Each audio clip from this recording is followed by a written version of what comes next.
एक समय की बात है। एक दिन एक लोमड़ी जंगल से गांव में आ गई। वह इंसानों द्वारा फेंके गए मांस के टुकड़ों को खाना चाहती थी। मांस खाते ही लोमड़ी बोली, यह तो बहुत स्वादिष्ट है। चलो, मैं जितना खा सकती हूँ खा लूं। लोमड़ी जितना मांस खा सकती थी खा लिया। वह थक गई और उसे नींद आने लगी। वह सड़क पर ही गहरी नींद में सो गई। सुबह हुई तो लोमड़ी की नींद खुली। तब उसे डर लगने लगा। उसने सोचा कि गली के कुत्ते हमें खा डालेंगे। लोमड़ी वापस जंगल जाना चाहती थी, लेकिन बहुत देखने के बाद भी जंगल का रास्ता याद नहीं आया। तभी उसने एक ब्राह्मण को पूजा के लिए मंदिर की ओर जाते देखा। उसने ब्राह्मण से कहा, क्या आप मुझे जंगल का रास्ता दिखा सकते हो?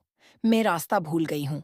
अगर आप मेरी मदद करोगे तो आपको बहुत अच्छा इनाम दूंगी। ब्राह्मण ने लोमड़ी की बातों पर विश्वास कर लिया।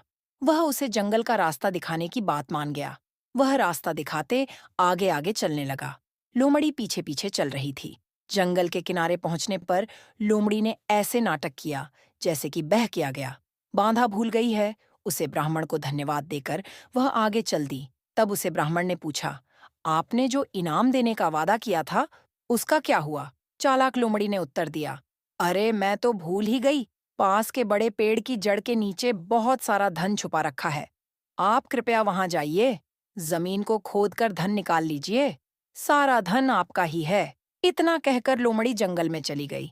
वह ब्राह्मण पेड़ के पास गया और जड़ के बाजू में खोदने लगा।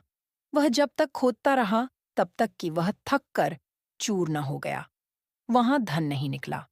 ब्राह्मण समझ गया कि चतुर लोमड़ी ने उसे धोखा दिया है, लेकिन तब तक देर हो चुकी थी। लोमड़ी दूर जा चुकी थी और ब्राह्मण आप लोमड़ी का कुछ नहीं कर सकता था। तो इस कहानी से हमें यह पता चलता है कि चतुर लोगों पर कभी विश्वास नहीं करना चाहिए।